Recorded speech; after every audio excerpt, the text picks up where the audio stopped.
ہوگی. ہم تو سارے مولوی، ہزاروں مدرسے ہونے کے باوجود دہیج ختم نہیں کرا پا رہے ہیں. کتنی لڑکیاں آج دہیج نہ ہونے کی وجہ سے بیٹھی ہوئی ہیں، جہیز نہ ہونے کی وجہ سے آپ ہتیائیں کر لیتی ہیں.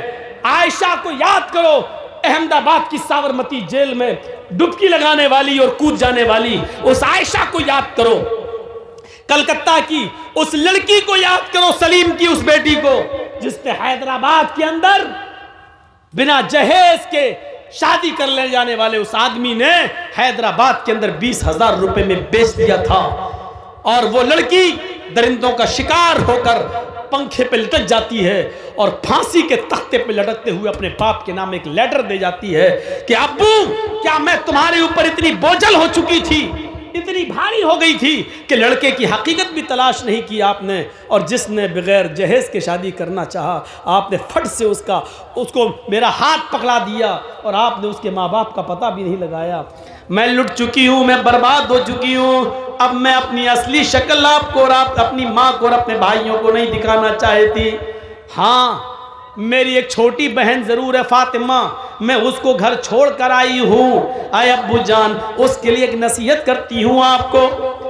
یہ جملے سننے کے لائق ہیں. اس نے جو لیٹر میں لکھا تھا، اور وہ لیٹر آج بھی کلکتہ میں سلیم کے پاس موجود ہے.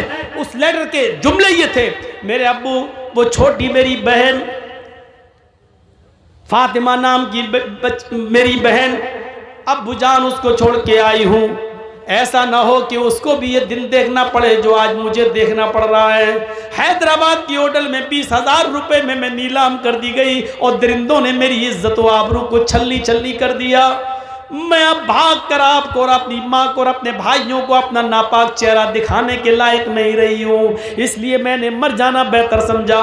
ہاں ابو جان، میں اپنی چھوٹی بہن فاطمہ کے لیے ایک نصیحت کر رہی ہوں. اس کے بڑا ہونے سے پہلے آپ اتنا کما لینا، آپ اتنی محنت کر لینا، آپ اتنا جہیز اکٹھا کر لینا کہ جو کتا جتنی ہڈیاں مانگے اس کتے کے سامنے اتنی ہڈیاں ڈال دینا، تاکہ میری بہن کو وہ دن نہ دیکھنا پڑے جو آج مجھے دیکھنا پڑ رہا ہے.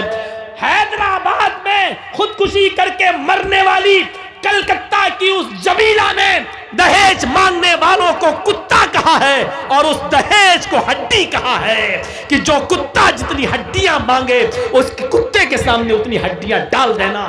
آج کے اس جلسے کے بعد دیکھیں گے کتنے کتے ہیں اور کتنی ہڈیوں کا مطالبہ کرتے ہیں. آج کے بعد جو بھی دہیج مانگے سمجھ لینا وہ کتا ہے، اور لڑکی کا باپ جس کو اس کی ڈیمانڈ کے مطابق دے، سمجھ لینا کہ باپ اس کتے کے سامنے ہڈیاں ڈال رہا ہے. کہہ دیا میں نے جو کہنا تھا. چاہے امیر کی بیٹی ہو، چودھری کی ہو، سرمایہ کار کی ہو، MLA کی ہو، MP کی ہو، کوئی بھی ہو، یہ میری کرسی ہے، یہ میری امانت ہے. میں اس میں خیانت نہیں کرنا چاہتا. جو سچائی تھی وہ میں نے بیان کر دیا ہے. میرے بھائیوں، معاشرے میں اس کو کون سمجھے گا، کون اس سے عبرت حاصل کرے گا؟ میں جانتا ہوں کہ کتا اور ہڈی کہنے کے بعد بھی جہیز رکے گا نہیں. 20 سال سے اب تک نہیں رکا تو اب کیا رکے گا؟ لیکن احساس پیدا کرو، احساس. اس جمیلہ نے کیا کہا تھا کہ میری بہن کے لیے اتنا کما لینا کہ جو کتا جتنی ہڈیاں مانگے اس کتے کے سامنے اتنی ہڈیاں ڈال دینا، تاکہ میری بہن کو وہ دن نہ دیکھنا پڑے جو مجھے دیکھنا پڑ رہا ہے. یہاں اندھیرا تھا. ہادی اللہ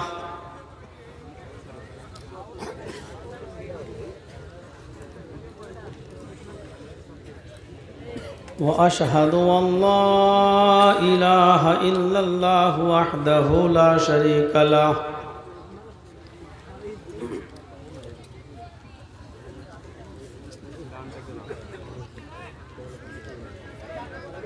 وَأَشْهَدُ أَنَّ مُحَمَّدًا عَبْدُهُ وَرَسُولُهُ. أَمَّا بَعْدُ،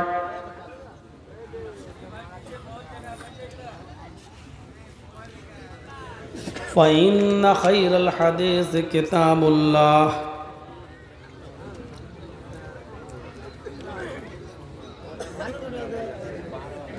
وخير الهدي هدي محمد صلى الله عليه وسلم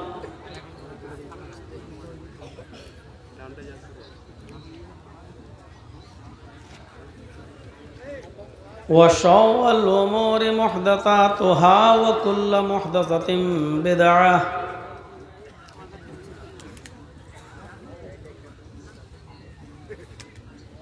وكل بدعة ضلالة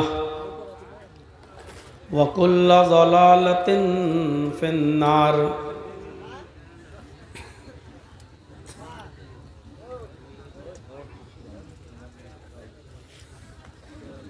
أعوذ بالله من الشيطان الرجيم.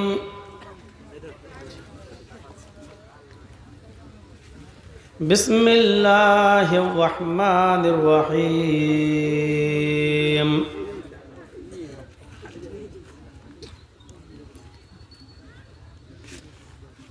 ومن يبتغ غير الإسلام دينا فلن يقبل منه وهو في الآخرة من الخاسرين.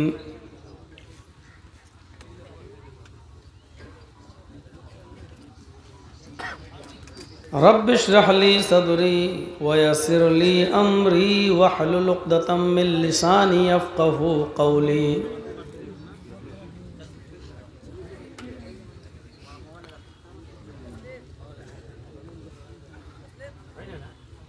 اسٹیج پر تشریف فرما معقر علماء کرام،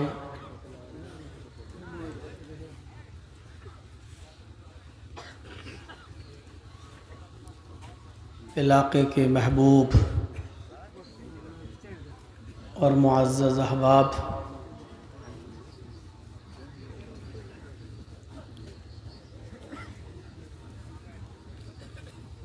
جلسہ کمیٹی کے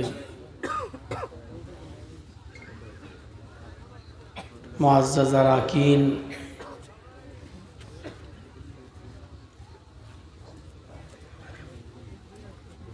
اور اس اجلاس میں بڑھ چڑھ کر حصہ لینے والے وہ تمام احباب جنہوں نے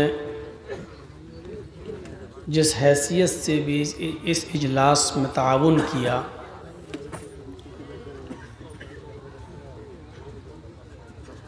اور قرب و جوار سے، اطراف و اکناف سے سننے کے لیے آئے ہوئے محترم سامعین حضرات، پردہ نشین اسلامی خواتین، پیاری ماں اور بہنوں، قوم و ملت کے لائق ور نوجوانوں، مستقبل کے ہونہار عزیز بچوں، اللہ رب العالمین کا یہ بہت بڑا احسان ہے ہمارے اور آپ کے اوپر کہ اس نے ہمیں اور آپ کو سب سے اچھا اور سب سے بہتر مذہب